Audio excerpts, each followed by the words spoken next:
Hello again. As we have seen in part 1 of document 3,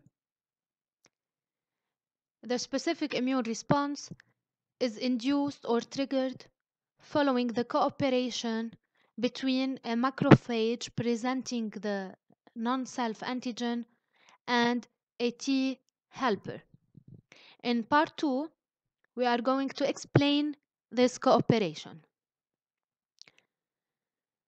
When a macrophage phagocytoses and digests a cell or a protein, the resulting peptides are attached to HLA or MHC class II molecules and presented on the surface of the macrophage. The latter migrates towards the closest lymph node, here in yellow, the lymph node, where it becomes an antigen presenting cell or APC. So the macrophage leaves the infected site and migrates towards the lymph node where immune reactions take place. In the lymph node, the macrophage becomes an antigen presenting cell since it will present the digested peptide to a specific T helper cell. T helper cells, as you know, circulate continuously between the lymph nodes in the lymph, where they detect the complex HLA peptide presented on the APC surface.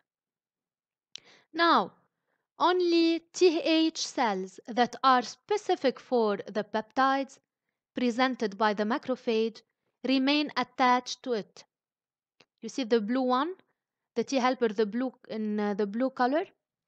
This T helper is specific for the non-self peptide here, so it remains attached to the macrophage, while the other T helper lymphocytes leave the lymph node and recirculate in the lymph. The attached T helper will be activated, it will multiply and will differentiate into effector cells.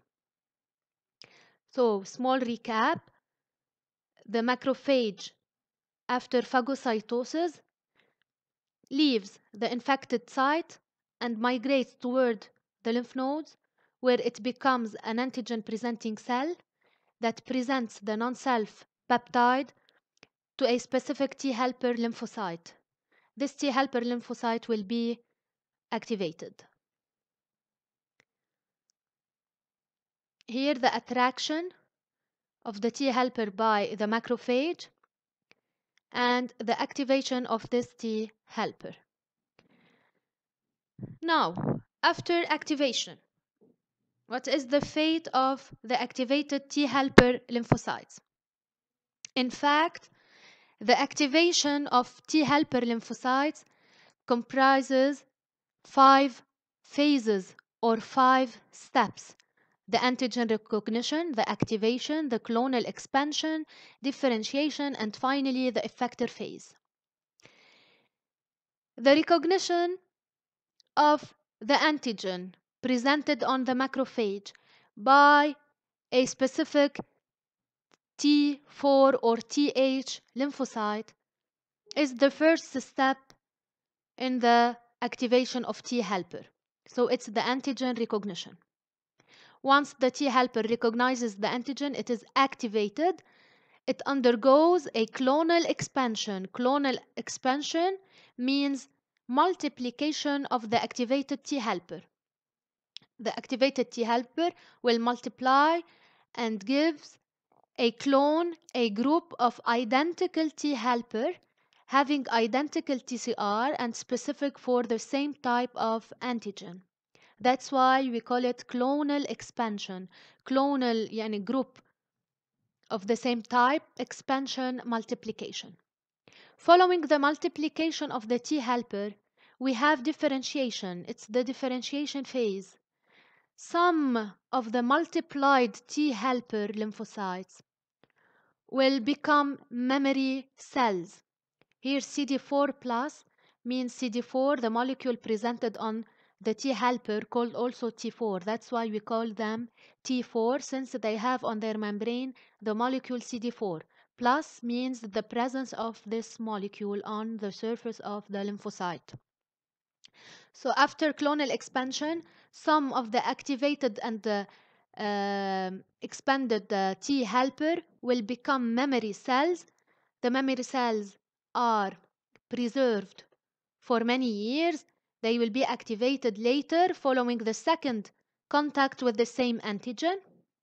And some of those T helper differentiate into effector cells. Effector cells that will induce or enter the effector phase. They secrete interleukins. How the interleukins are chemical molecules that will activate later the macrophages in the inflammatory reaction, or the B lymphocytes in the immune response, which is humoral, or the cytotoxic T lymphocytes if the specific immune response was cell mediated. The antigen recognition, activation, and the clonal expansion occur in the secondary lymphoid organs, in the lymph node, for example, whereas the differentiation and the effector phase take place in the peripheral tissues in order to activate other immune cells. So, the activated T helper, they will multiply, differentiate into effector cells secreting interleukin that will activate other immune cells, and some of the multiplied T lymphocytes will become memory cells that are preserved for many years for a second probable contact with the same antigen. So, in this way, the T helper are activated, and this is how the specific immune response is triggered. Thanks for listening.